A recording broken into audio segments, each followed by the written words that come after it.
Ya amin ya rabbal alamin. Melanjutkan pelajaran dalam kitab Al-Arba'in An-Nawawiyah. Malam ini kita memasuki hadis yang ke-21. Udah, Pak. Minum dulu. Sorangan aja dulu. Sudah.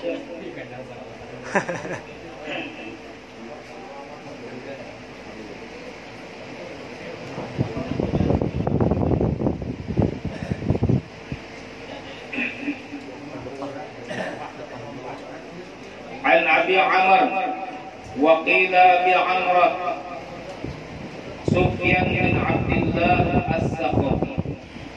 Daripada Abi Amr, ada yang mengatakan beliau itu disebut dengan Abi Amrah, bukan Abi Amr tapi Abi Amrah. Sufyan bin Abdullah As-Saqafi. Nama beliau Sufyan bin Abdullah As-Saqafi radhiyallahu anhu. Qala, beliau berkata, qultu, aku mengatakan, ya Rasulullah, wahai Rasulullah. Jadi sidin ini berpanggil lawan Rasulullah. Wahai Rasulullah, qul li fil Islam qawlan la as'alu anhu ahadan ghairaka. Katakanlah untukku di dalam Islam satu perkataan yang aku tidak akan bertanya lagi tentangnya kepada seseorang selain engkau. Jadi sidin ini minta lawan Rasulullah. Minta apa? Minta supaya Rasulullah ini berpanggil, menyampaikan nasihat. Yang mana nasihat itu nasihat yang mencakup, nasihat yang jelas, sehingga ketika sidin sudah mendapatkan nasihat itu, ada perlu lagi bertanya lawan orang lain. Cukup sudah nasihat yang disampaikan oleh Rasulullah. Wahai Rasulullah, katakan kepada ulun di dalam Islam perkataan yang mana ulun tidak akan bertanya lagi kepada seseorang selain dia. Ini pertanyaannya luar biasa. Maka apa kata Rasulullah sallallahu alaihi wasallam? Qala, berkata Rasulullah, qul, katakanlah, amantu billah, aku beriman kepada Allah, tsumma istaqim, kemudian istiqomahlah. Itu aja tuh nasihat Rasulullah. Katakanlah aku beriman kepada Allah, kemudian istiqomahlah. Nah, maka ini akan kita bahas. Yang pertama, perkataan Rasulullah kepada Sufyan bin Abdullah As-Saqafi, katakanlah aku beriman kepada Allah.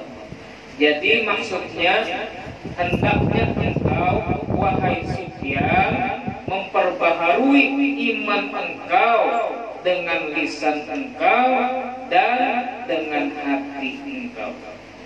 Memperbaharui iman dengan lisan kayak apa? Aku beriman lawan Allah. Aku beriman lawan Allah. Jadi diucapkan aku beriman lawan Allah, dan hati juga pepandir, hati pepandir juga aku beriman lawan Allah. Lisan mengucapkan aku beriman lawan Allah, hati juga hadir hatinya ketika mengucapkan itu, yaitu hatinya merasa inya beriman lawan Allah Subhanahu wa ta'ala. Ini yang pertama yang diperintahkan oleh Rasulullah kepada Sufyan As-Saqafi. Nah, nasihat beliau kepada Sufyan ini untuk kita juga umatnya. Jadi tiap hari baca ini, baca amantu billah, dalam ratib hatta amanna billahi wal yawmil akhir, tubna ila Allah batinan wa zahir. Ya Allah, aku beriman dengan Allah. Banyak wirid-wirid itu, yang mana wirid tadi mengajarkan kita untuk mengucapkan aku beriman kepada Allah. Itu ucapan dengan lisan dan dengan hati juga. Rasakan kalau kita itu beriman kepada Allah Subhanahu wa ta'ala. Ada lagi yang mengatakan maksud Rasulullah, ya Rasulullah kan tadi katakanlah aku beriman kepada Allah. Maksudnya adalah teruslah engkau di dalam keimanan kepada Allah. Artinya ikam Sufyanai jangan berganti-ganti lagi. Artinya ikam seumur hidup harus beriman lawan Allah. Itu nasihatku. Jangan sampai hilang iman ikam. Selalulah beriman kepada Allah. Nah ini pendapat ulama yang kedua, yaitu Martial. Sampai mati yang kebujur-bujur. Dan ada lagi ulama yang mengatakan maksud Rasulullah katakanlah aku beriman kepada Allah adalah tambahlah imanmu kepada Allah. Jadi ada 3 makna tadi di dalam nasihat Rasulullah, katakanlah aku beriman kepada Allah. Makna yang pertama, dianjurkan kita untuk mengucapkan aku beriman kepada Allah dengan lisan dan hati juga. Yang kedua, dianjurkan kita agar selalu beriman kepada Allah sampai mati. Jangan berlebihan iman lawan Allah. Ini dalam perjalanan Isra Mi'raj Nabi Muhammad ini itu mengajarkan juga supaya kita itu beriman kepada Allah. Nah, setelah Nabi Muhammad itu pulih dari perjalanan Isra Mi'raj, sidin itu duduk termenung. Lalu datang Abu Jahal. Abu Jahal ini ketujuannya menghuluk-huluk. Ujar Abu Jahal, Muhammad, ada kabar apa pulang datang langit? Ada kabar apa pulang datang Tuhan nikam? Ujar Nabi Muhammad, ada kabar nih. Malam tadi aku diisrakan oleh Allah dari Masjidil Haram ke Baitul Maqdis, ujar Nabi Muhammad. Lalu Abu Jahal terkejut tapi nya kisah karena terkejut tapi kisah karena terkejut. Wah, ujar Abu Jahal ini kesempatan nih aku mau olah Muhammad ini dimuari oleh kaumnya seorang. Ini kesempatan supaya pengikut Nabi Muhammad itu hampir jadi pengikut Nabi Muhammad. Wahai Muhammad, kamu mengaku malam tadi berangkat dari Masjidil Haram ke Masjidil Aqsa, padahal perjalanan itu kalau perjalanan normal itu sebulan kurang lebih. Tapi engkau sekarang sudah ada di sini paginya. Ujar Abu Jahal. Bujur juakah? Maksudnya kayak itu, bujur juakah? Maka Nabi Muhammad mengatakan, bujur, aku kata berdusta. Ini cerita nyata, malam tadi aku diisrakan dari Masjidil Haram ke Masjidil Aqsa. Lalu Abu Jahal mencari kesempatan emas bagi Abu Jahal supaya Nabi Muhammad dimuari oleh pengikutnya seorang, supaya Nabi Muhammad kada lagi diimani oleh pengikutnya seorang. Wahai Muhammad, ujar Abu Jahal, ampunkah ikan kalau kukiau pengikut ikan, kukiau manusia berkumpul di sini berataan dan mendengarkan ikan berpandir mengaku bahwasanya ikan malam tadi diisrakan. Oke, Nabi Muhammad. Memang Allah menyuruh lawan Nabi Muhammad, sampaikan perjalanan Isra ini jangan disembunyikan, tapi sampaikan lawan umat. Untuk apa Nabi Muhammad menyampaikan? Untuk sebagai ujian bagi umat. Memang sangat ujian bagi umat. Siapa yang imannya kuat, inya percaya. Siapa yang imannya kada kuat, inya akan murtad. Jadi dikumpulkan oleh Abu Jahal, dikiawi pengumpulan dan maka dikelilingilah Abu Jahal dengan Nabi Muhammad sallallahu alaihi wasallam. Kata Abu Jahal, ayo Muhammad cerita sekarang. Maka Nabi Muhammad bercerita, malam tadi aku diperjalankan oleh Allah dari Masjidil Haram ke Baitul Maqdis. Oh, lalu ribut ini, masyarakat ribut mendengar ucapan Nabi Muhammad tadi, mendengar pengakuan umat Nabi Muhammad tadi yang aneh pada waktu itu aneh. Pesawat kereta masih pada waktu itu, helikopter kereta lagi. Masa perjalanan yang jauh seperti itu? Di Mekah. Maka mendengar itu ada di antara mereka yang mencapai kepala. Artinya itu ada percaya lawan pengakuan Nabi Muhammad. Ada yang sampai murtad.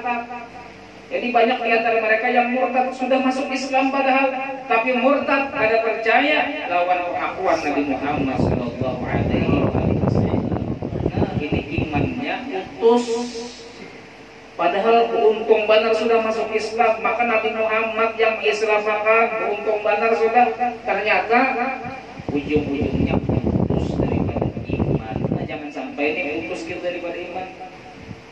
Makanya syariat agama ini kita percayai dengan iman, jangan dengan akal. Orang banyak pakai akal, gara-gara pakai akal lalu jadi liberal. Contohlah orang yang pakai akal. Dalam surat Al-Fatihah, itu ada bacaan ihdinas siratal mustaqim, berilah aku petunjuk kepada jalan yang lurus. Oh, berarti Nabi Muhammad itu sesat. Soalnya Nabi Muhammad sembahyang membaca itu juga. Kan Nabi Muhammad sembahyang baca Fatihah juga. Bacaannya ihdinas siratal mustaqim. Ya Allah, berilah petunjuk kami pada jalan yang lurus. Berarti Muhammad itu sesat. Ujar orang yang pakai akal tadi. Ini orang pakai akal. Jadi bahaya kalau orang pakai akal itu. Maka kita ini pakai iman. Ketika mendengar ada kejadian Isra Mi'raj, percaya. Ketika guru menyampaikan sholat subuh itu 2 rakaat, percaya, gaul. Jangan ditakuni pulang. Kenapa? Karena sampai subuh 2 rakaat. Kenapa? Karena sembahyang maghrib 3 rakaat. Kenapa? Jadi beda-beda nih kayak itu. Jangan banyak takon, gauli aja. Kita kada disuruh banyak takon, tapi disuruh gauli perintah Allah Subhanahu wa taala. Apa yang disampaikan Allah dalam Al-Qur'an, percayai. Apa yang disampaikan oleh Nabi dalam hadisnya, percayai. Sudah, titik, sudah. Nah, jadi teruslah dalam iman kepada Allah sampai mati. Itu makna yang kedua. Makna yang ketiga, tambahlah imanmu kepada Allah. Terus berusaha meningkatkan iman kepada Allah.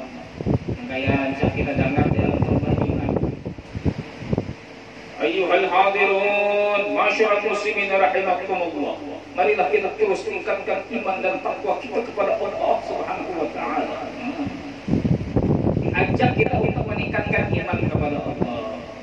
Jadi perkataan Rasulullah, nasihat Rasulullah yang pertama tadi kepada Sufyan As-Saqafi, katakanlah aku beriman kepada Allah. Itu yang pertama tadi. Maknanya tadi ada 3.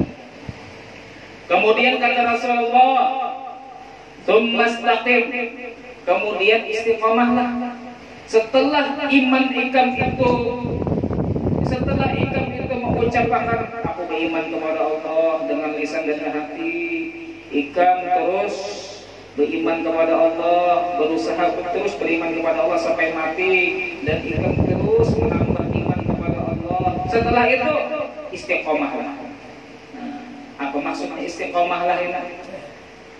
Yang dimaksud dengan istiqomahlah adalah melakukan perintah-perintah dan menjauhi larangan. Istiqomah dalam melakukan perintah Allah dan menjauhi larangan Allah.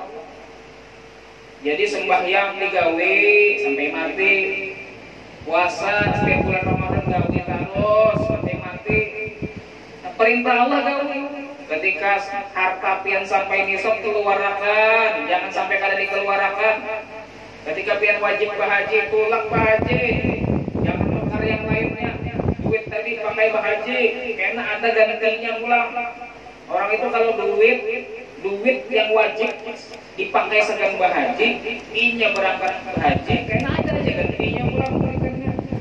Jangan teputan mengerjakan kewajiban yang Allah wajibkan. Jadi yang dimaksud dengan istiqomahlah, kerjakan perintah Allah. Kerjakan perintah Allah. Dan jauhi larangan Allah. Jauhi larangan Allah sampai mati. Terima mati. Ngaran istiqomah itu sampai mati. Kalau padat sebelum mati kada istiqomah ngarannya. Sembahyangnya rajin sembahyang. Pas umur 50 tahun lalu berubah. Ampih sembahyang, ada juga kayak gitu. Berarti kada istiqomah dalam melakukan perintah Allah. Sebalik nih ini. Orang dari nakal jadi baik, ini dari baik jadi nakal. Istiqomah, dan puncaknya istiqomah hendaknya hendaknya seorang hamba tidak menoleh kepada selain Allah. Maksudnya apa? Ini bahasa kinayah. Artinya boleh kita menoleh ke kawan, ke tetangga, ke orang tua. Bagus melihat orang tua itu pahala lagi. Anak itu melihat wajah orang tua dengan kasih sayang itu pahalanya besar. Lihati muka orang tua dengan cinta, kasih sayang itu pahala besar. Jadi hendaknya ini puncaknya istiqomah. Puncaknya istiqomah hendaknya seorang hamba tidak menoleh kepada selain Allah. Maksudnya apa? Maksudnya adalah hendaknya setiap apa yang dia lakukan, apapun yang dia katakan, tujuannya satu, yaitu untuk mencari ridhonya Allah Subhanahu wa taala. Dia begawi misalnya, begawi apa aja, asal halal, tujuannya mencari ridho Allah. Yang kekanakan masih sekolah, sekolahnya tujuannya mencari ridho Allah. Yang hendak begini, aku hendak begini, niatnya mencari ridho Allah. Karena tentunya akan terhindar daripada perbuatan zina, mudah-mudahan dapat ridhonya Allah. Dengan begini, lebih nyaman lagi beribadah, kadang mikir lagi sudah. Tujuannya hendak mencari ridho Allah. Jadikan semuanya perbuatan kita, pikiran kita, ucapan kita untuk Allah Subhanahu wa taala. Nah, ini orang yang bujur-bujur istiqomah, puncaknya istiqomah.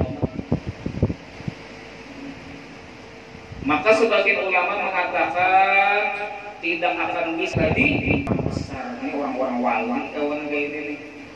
Mudah-mudahan kayak kita nih banyak lalainya. Banyak lalainya kalau wali itu dasar bujur. Setiap apapun yang ia lakukan, ia pikirkan, ia ucapkan semuanya untuk Allah. Itu berarti diterapkannya bujur yang apa ada di dalam Allahu akbar kabira walhamdulillah katsira wa subhanallahi bukratan wa asila. Inni wajjahtu wajhi. Oh itu. Yang terakhir, inna salati wa nusuki wa mahyaya wa mamati lillahi. Sesungguhnya salatku dan ibadahku dan hidupku dan matiku untuk Allah. Nah, ini yang diterapkannya. Kalau kita belum bisa menerapkan ini, berarti belum dalam puncak istiqomah, belum lagi. Ingat itu bujur-bujur itu. Inna salati, sesungguhnya salatku, wa nusuki dan ibadahku, wa mahyaya dan hidupku, wa mamati dan matiku lillah, untuk Allah Rabbil Alamin, Tuhan semesta alam. Itu dikatakan bacaan itu. Rasakan bujur dalam hati. Kalau semuanya yang kita kita persembahkan itu untuk Allah Subhanahu wa taala. Para hadirin hadirat yang dimuliakan oleh Allah Subhanahu wa taala. Istiqomah ini luar biasa. Istiqomah ini lebih tinggi daripada karomah. Lebih tinggi daripada karomah yang unik, yang ajib, yang ajaib. Ini istiqomah lebih tinggi daripada itu. Bahkan dikatakan afdalul karamah, paling utamanya karomah adalah istiqomah. Jadi kita jangan terlalu kaget melihat yang yang sakti-sakti itu, jangan. Kita harusnya lebih tertarik dengan orang yang rajin benar ke masjid, rajin benar berzikir, istiqomah di dalam ibadah kepada Allah. Seharusnya kita lebih tertarik dengan orang seperti ini. Jangan mencari-cari yang sakti-sakti. Ini mencari guru yang sakti-sakti aja. Mana guru yang sakti-sakti? Keras sakti sana. Aduh, saya mencari guru yang sakti-sakti itu susah. Aku harus mencari guru yang bisa terbang. Aku hendak mencari guru yang bisa berjalan di atas banyu. Aku hendak mencari guru yang bisa daur menjadi duit. Kan usah kayak itu. Itu orang-orang sulap bisa juga. Jangan mencari yang seperti itu, karena kemuliaan yang tinggi adalah istiqomah kepada Allah Subhanahu wa taala. Coba lihat kita rancang membaca dulu kisah-kisah para sahabat Nabi. Adalah kisah-kisah sahabat Nabi yang dikisahkan untuk karomatnya. Kita mendengar kisah Sayyidina Abu Bakar adalah orang berkisah karomatnya Sayyidina Abu Bakar. Kita mendengarkan kisah Sayyidina Umar, adalah orang mengisahkan karomahnya Sayyidina Umar. Ada paling ada 1-2 karomah aja yang diceritakan. Mungkin kita kada tahu. Ada di sini tahu karomahnya Sayyidina Umar? Ada pernah mendengar? Kada tahu. Jadi sahabat-sahabat Nabi dikisahkan oleh ulama-ulama kita bahari. Kada bisa kita mendengar karomahnya Sayyidina Abu Bakar, karomahnya Sayyidina Umar, karomahnya Sayyidina Utsman. Kada bisa kita mendengar. Yang kita dengar bagaimana kebaikan-kebaikan mereka, ibadah mereka, iman mereka, bagaimana mereka mengikuti Rasulullah, itu yang kita ketahui. Kisahnya Sayyidina Abu Bakar apa? Oh, Sayyidina Abu Bakar ini kisahnya imannya kuat banget. Imannya kuat banget. Sehingga seandainya imannya Sayyidina Abu Bakar ini ditimbang lawan imannya seluruh dunia, masih ada imannya Sayyidina Abu Bakar. Nah, ini yang dikisah. Lain kisah sakti-sakti kayak itu ada. Sayyidina Umar yang dikisah apa? Sayyidina Umar ini saking saking kuatnya juga imannya kepada Allah, saking solehnya Sayyidina Umar, saking takutnya setan kepada beliau. Setan itu kalau sidin berjalan di satu jalan, maka setan kedua di berjalan yang bakas dijalani oleh Sayyidina Umar. Itu yang dikisah. Kenapa seperti itu? Karena beliau orang yang pemberani di dalam membela agama Islam. Karena beliau imannya tinggi. Itu yang dikisah adalah kisahnya Sayyidina Umar. Karomahnya. Sebenarnya pernah kita kisahkan karomah Sayyidina Umar di sini sekali, pernah. Mungkin keingat lagi pasti sudah. Usah kita cari. Buka Google aja karena karomahnya Sayyidina Umar. Kalau Anda kalau penasaran. Sayyidina Utsman, apa yang dikisah daripada Sayyidina Utsman? Sayyidina Utsman ini orang yang dermawan, hartanya dikeluarkan untuk membela agama Allah. Sayyidina Ali, apa yang didengar daripada Sayyidina Ali? Sayyidina Ali ini pemberani juga, dan beliau adalah Madinatul Ilm, kotanya ilmu.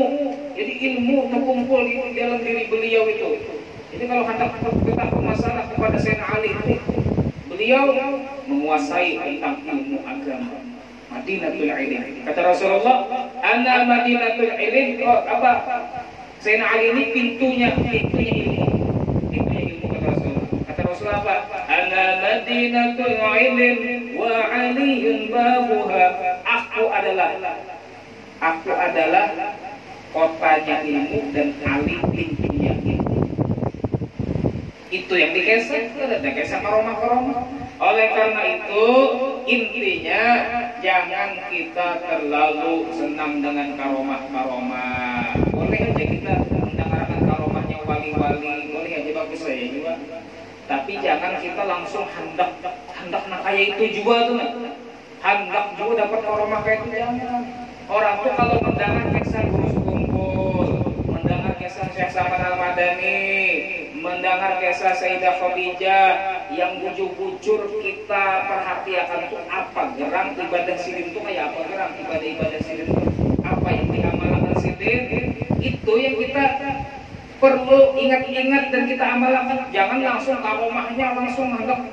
Makanya dikatakan oleh ulama, barang siapa yang melihat wali itu langsung ke ujungnya aja, langsung, oh sidin sakti, oh sidin bisa menjadikan daun jadi duit, oh sidin bisa terbang, langsung ujungnya aja yang dipelajari. Tapi yang awal-awalnya kada dipelajari, kayak apa sidin waktu harus belajarnya, kayak apa sidin ibadahnya, kayak apa sholawatnya, kayak apa istiqomahnya, kada dipelajari, maka orang ini bisa menjadi orang yang zindik, orang yang bisa tersesat orang ini. Hendak langsung ujungnya aja.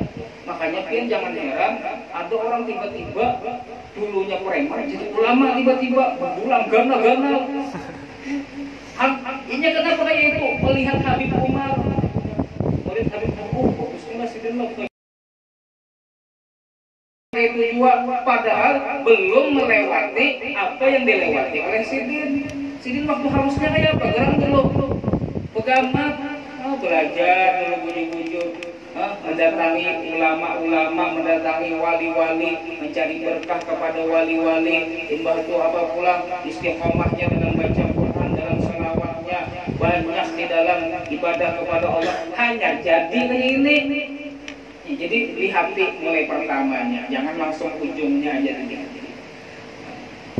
Para hadirin hadirat yang dimuliakan oleh Allah Subhanahu Oleh karena itu nampaknya karomah itu, walaupun karomah itu menunjukkan atas keistiqomahan seseorang, tapi itu tidak menunjukkan atas kesempurnaan keistiqomahan seseorang. Jadi kalau orang karena ini itu istiqomah, tapi belum tentu istiqomahnya sempurna. Dan orang yang sakti belum tentu ini wali, belum tentu. Jangan sampai kita tertipu dengan itu. Apalagi hanya kisah saja, biar kalian menyaksikan langsung, mendengar. Karena wayah ini banyak promosi wali itu banyak wayah ini. Jadi ada misalnya orang ini hendak berisi kulit, hendak membuka majelis, hendak jadi tokoh agama misalnya, hendak ditokohkan, lalu ini mencari orang menjadi kulit, aku lompat lawan aku jadi.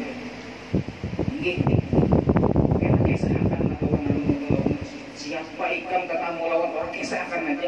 Kalau aku ini sakti, kisahkan. Kalau aku pernah menjadi akan daun jadi bibit, kisahkan kata. Kalau aku ini bisa makan tangan ke atas sedikit langsung muncul rambutan, kisahkan.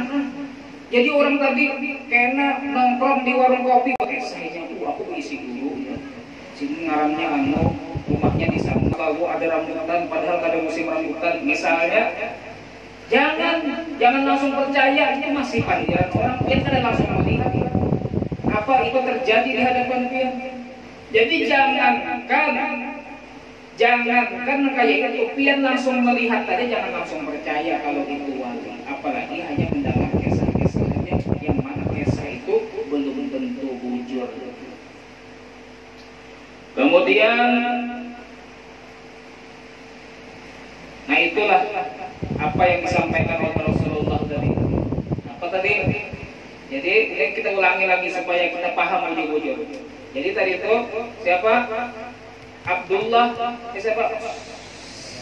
Sufyan as-Saqafi minta lawan Rasulullah, wahai Rasulullah, katakanlah untukku perkataan yang mana perkataan itu sudah mencakup, perkataan itu jelas, dan sehingga aku tidak lagi bertanya pada istiqomah. Nah ini diingat-ingat bujur-bujur itu. Hadis ini diriwayatkan oleh Imam Muslim. Kemudian kita nambah lagi hadis setelahnya, yaitu hadis yang ke-22. Sedikit lagi. An Abi Abdullah Jabir bin Abdullah Al-Ansari radhiyallahu anhu, daripada Abi Abdullah yaitu Jabir bin Abdullah Al-Ansari radhiyallahu anhu, anna rajulan sa'ala Rasulullah sallallahu alaihi wasallam, sesungguhnya seseorang laki-laki bertanya kepada Rasulullah sallallahu alaihi wasallam.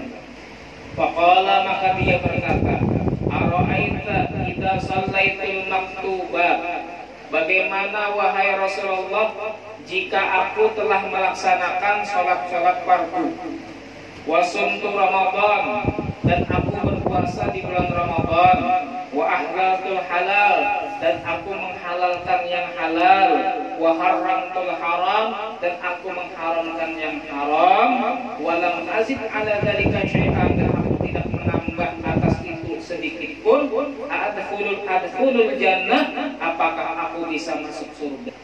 Jadinya pandai lawan Rasulullah, wahai Rasulullah, kalau misalnya wahai Rasulullah ulun sembahyang 5 waktu, ulun gawi terus, batu puasa Ramadan ulun gawi terus, dan yang halal ulun anggap halal, yang haram ulun anggap haram, kada ulun gawi.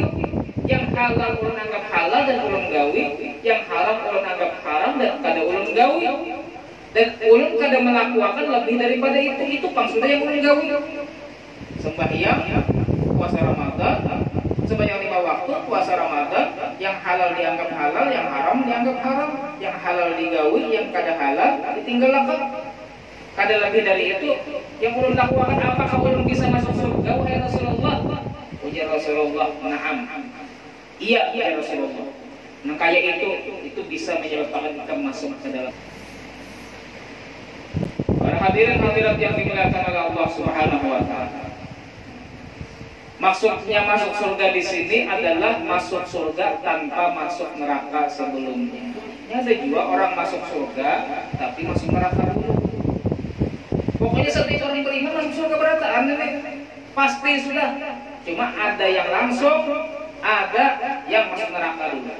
Nah ini yang dimaksud di dalam hadis tadi. Jadi bertakut apakah belum bisa masuk surga tanpa masuk neraka dulu? Iya Rasulullah. Kalau itu ikam gawi yang ikam sebut tadi, ikam bisa masuk surga tanpa masuk neraka terlebih dahulu. Maka barang siapa mati dalam keadaan beriman, maka pasti sudah masuk ke dalam surga. Kemudian apabila seorang yang beriman tadi adalah seorang yang tidak bermaksiat, seperti anak kecil itu kan ada maksiat, masihnya belum balik. Misalnya umurnya masih 6 tahun tapi nakal banget, ngambil duit orang, pelek anak orang. Ini masuk surganya. Kalau ini mati dalam keadaan umurnya masih belum balik seperti itu, ini masuk surga walaupun sebelumnya nakal banget. Begitu juga orang yang gila, maka dia masuk surga tanpa masuk neraka sebelumnya. Dengan syarat gilanya tadi bersambung sampai balik. Tapi waktu halusnya misalnya gila, waktu sadar, pastinya sadar itu ini bermaksiatnya ini lain lagi ini. Aku gila ya masuk surga, aku barangnya sudah aku melakukan pada sembahyang, gilanya sudah hilang. Yang gila, orang gila masuk surga itu gilanya bertarusan sampainya mati, bertarusan gilanya. Kemudian orang yang bertaubat taubatan nasuha, dia dulunya ahli maksiat, kemudian dia bertaubat taubatan nasuha, langsung masuk surga tanpa masuk neraka. Dan orang yang diberikan oleh Allah Subhanahu wa taala taufik ma'allam bi maksiatil yaitu tidak melakukan maksiat sama sekali, karena pernah melakukan maksiat sama sekali, ini masuk surga juga tanpa masuk neraka sebelumnya. Nah, akan tetapi di sini ada pembahasan juga. Ada orang berisi dosa ganal dan ini belum bertaubat. Tergantung keinginan Allah. Bisa aja Allah masukkannya ke dalam surga. Jadi ada orang maksiatnya banyak benar, ganal maksiatnya. Dan ini belum bertobat, mati sekalinya. Maka apakah orang ini pasti masuk neraka? Belum pasti lagi.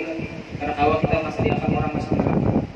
Allah masih mempunyai keinginan, itu masih terserah Allah Subhanahu wa taala. Kalau Allah hendak, Allah berinya rahmat masuk surga.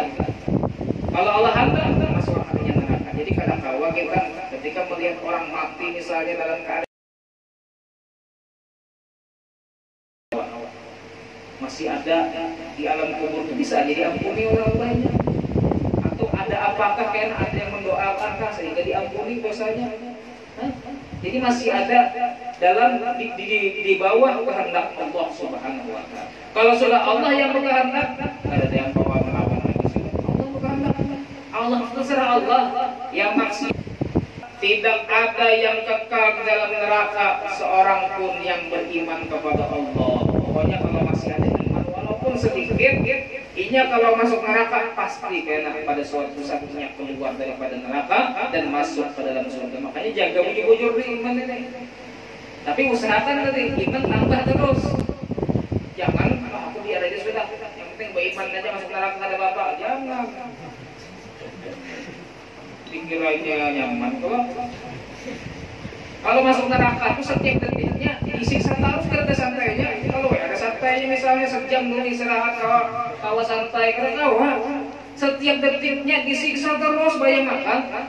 Nah kayak itulah, nah kayak ajar siapa yang kita bisa itu aku kan di situ mau adakan konser kayak apa? Adakan konser sedetik aja kada ada waktu saking istirahat disiksa terus. Siksa terus. Jadi jangan diremehkan. Sebagaimana juga tidak akan masuk surga seseorang daripada orang kafir. Kalau orang kafir itu pasti sudah ada kau masuk surga. Matinya dalam keadaan kafir, walaupun niatnya baik, ada kau masuk surga.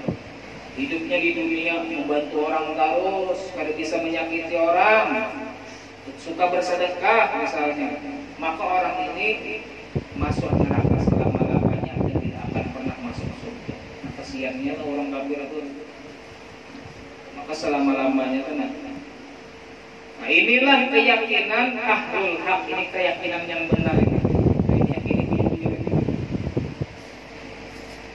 Kemudian ada orang masuk surga, ada cerita bahwasanya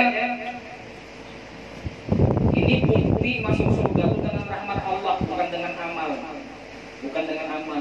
Cuma segenap kita beramal aja, sembahyang, puasa segenap. Kalau masuk surga dengan rahmat Allah, bukan dengan amal, ini harus kita pahami. Kita hendak mendapatkan rahmat Allah dengan beramal. Kita sembahyang berharap dapat rahmat Allah, kita puasa berharap dapat rahmat Allah, kita mengerjakan perintah Allah berharap dapat rahmat Allah. Kalau ada beribadah kayak mana dapat rahmat Allah? Jadi ini ada satu kisah. Di zaman Bani Israil ada orang beribadah kepada Allah Subhanahu wa taala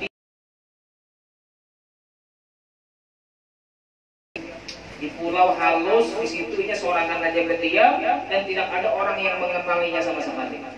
Beribadah kepada Allah Subhanahu wa taala di dalam pulau tersebut dan dia memakan buah-buahannya. Jadi makanannya buah-buahan, buah delima dan lain sebagainya, dan dia minum di situ, ada aja banyu juga di situ. Maka dia beribadah kepada Allah 500 tahun. Orang dahulu kan panjang-panjang umur, lain waya ini 30 tahun mati sudah. 20 tahun mati sudah. Bahari ini ibadahnya 500 tahun kepada Allah di jazirah tersebut, di pulau tersebut. 500 tahun kada bertemu orang, sorangan lagi hidup, kada isi gini. Ya apa ini? Luar biasa sudah ibadahnya kepada Allah. Ini yang dinamakan dengan khalwah, uzlah, menjauhi diri, menjauhkan diri daripada manusia.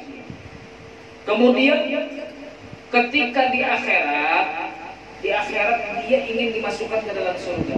Kata Allah, malaikat masukkan dia ke dalam surga, dia ahli ibadah, dia orang yang mendapatkan rahmatku, masukkan dia ke dalam surga dengan rahmatku, wahai malaikat. Jadi malaikat tadi hendak mengirimnya sudah masuk ke dalam surga dengan rahmat Allah.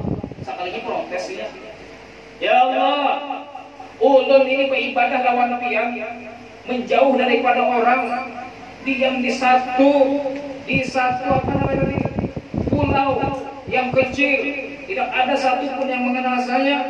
500 tahun saya beribadah kepada engkau, malamnya qiyamul lail, siangnya puasa, masa amal saya tidak? Kenapa saya masuk surga dengan rahmat engkau bukan dengan amal saya? Oh, jar Allah, kalau nak kaya itu jar Allah, coba timbang wahai malaikat nikmat satu mata yang diberikan dengan kepadanya dengan amalannya selama 500 tahun. Akhirnya ditimbang, ternyata nikmat satu mata yang Allah berikan lebih banyak daripada amalnya yang 500 tahun tadi. Sehingga Allah merintahkan kepada malaikat, malaikat masukkannya ke neraka, karena ia kada hendak masuk surga dengan rahmat. Lalu digiring nih anaknya masuk ke neraka, lalu ayo dia sudah, ya Allah, kada apa sudah ulun masuk surga dari rahmat kian sudah, kada apa amal ulun anggap kada daya sudah. Akhirnya ia dimasukkan ke dalam surga. Nah ini kisah orang itu masuk surga dengan rahmatnya Allah, bukan dengan amal. Tapi kita harus beramal supaya dapat rahmatnya Allah. Maka dikatakan dalam kitab Al-Fawaidul Mukhtarah, saken apa garang kita beramal banyak-banyak. Karena ada misalnya keutamaan selawat, lalu kita selawat rajin, baru keutamaan ini kita amalkan sagan apa gerang, itu sagan meninggikan derajat kita dalam surga. Kalau kita banyak amalan, surga kita tertinggi. Kalau amalan kita ada surga rendah, hendak yang mana kita? Bujurai masuk surga dengan rahmat Allah, tapi tingkatan surga tergantung kita beramal kepada Allah Subhanahu wa taala. Amalnya banyak, surganya tinggi. Amalnya sedikit, surganya paling bawah. Para hadirin hadirat yang dimuliakan oleh Allah, sedikit lagi ini menceritakan tentang surga, sedikit sifat surga sedikit. Yang mana surga itu sekarang sudah ada tuh surga. Yang mana Allah menciptakan di surga itu istananya, rumahnya itu batanya itu terbuat daripada emas dan perak. Batanya emas dan perak, ya, itu bagus, kuning-kuning gitu. Perak warnanya warna apa itu milenium. Bagus banget itu istana surga. Dan kemudian lantainya itu terbuat daripada yakut, batu yakut dan dur, apa namanya, permata. Lantainya daripada permata dan batu yakut. Kayak apa indahnya. Dan di dalam surga tidak ada siang, tidak ada malam. Artinya terang aja selama-lamanya. Ada lagi kan ada terang ada lagi. Di surga itu selama-lamanya terang, penuh dengan cahaya. Kemudian di surga itu ada juga hari-hari, ada juga walaupun tidak ada siang dan malam, tapi ada hitungan 1 hari, 2 hari, 3 hari itu ada hitungan. Seminggu, sebulan, setahun ada juga hitungannya. Dan kita nanti ketika di surga mudah masuk surga berapa? Itu tahu enak, perpindahan hari itu tahu. Oh ini ganti hari sudah.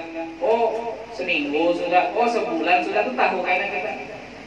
Dan setiap tahunnya nanti ada malaikat mengatakan kepada penduduk surga.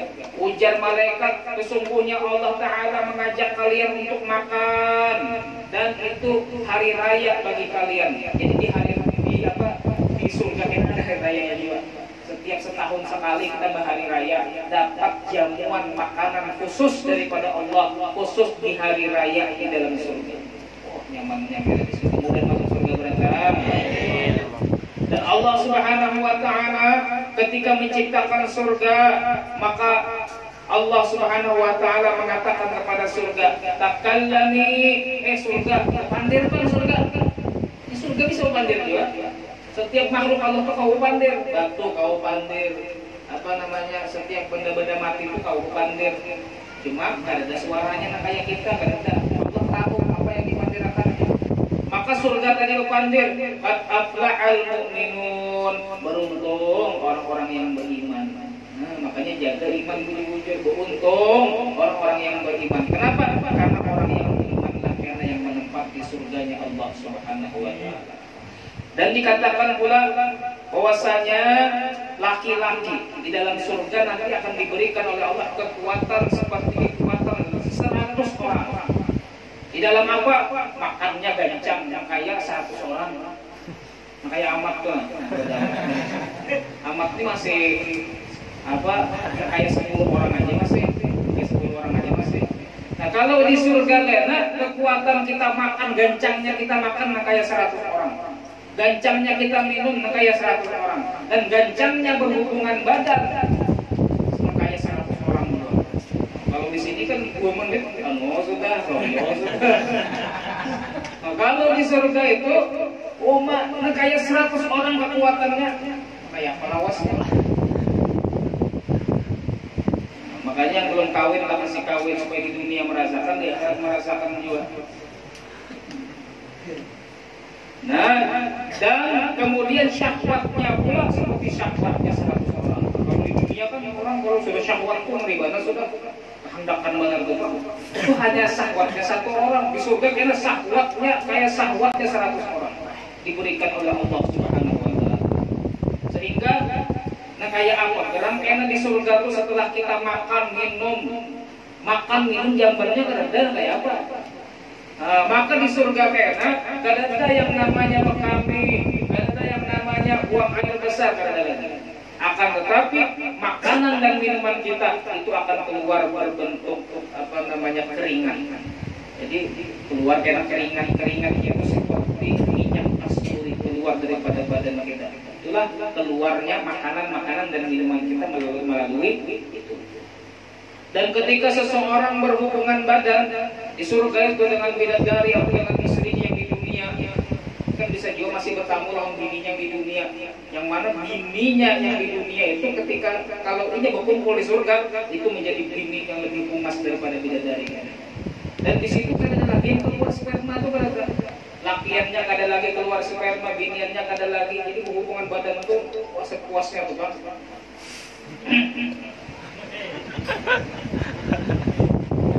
Kemudian nah itu aja, mudah-mudahan Allah Subhanahu wa taala terus memberikan kita keimanan, menambah keimanan kita, menyimpulkan kita dalam taat kepada Allah Subhanahu wa taala, dan mudah-mudahan Allah Subhanahu wa taala memberikan kita rahmatnya sehingga kita bisa memasuki ke dalam surganya. Amin ya rabbal alamin. Al-Fatihah.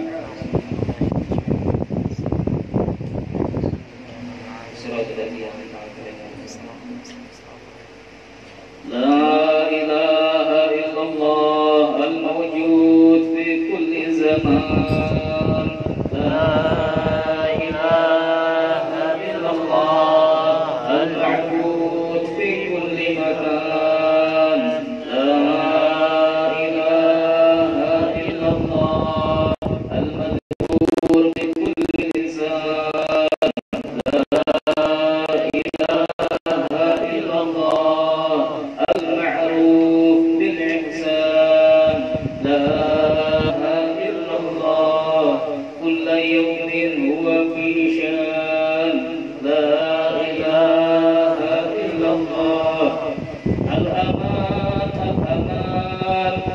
زوال الإيمان ومن فتنة الشيطان يا قديم الإحسان كم لك علينا من إحسان إحسانك القديم يا حنان يا منان يا رحيم يا غفور يا غفار اغفر لنا وارحمنا وأنت خير الراحمين.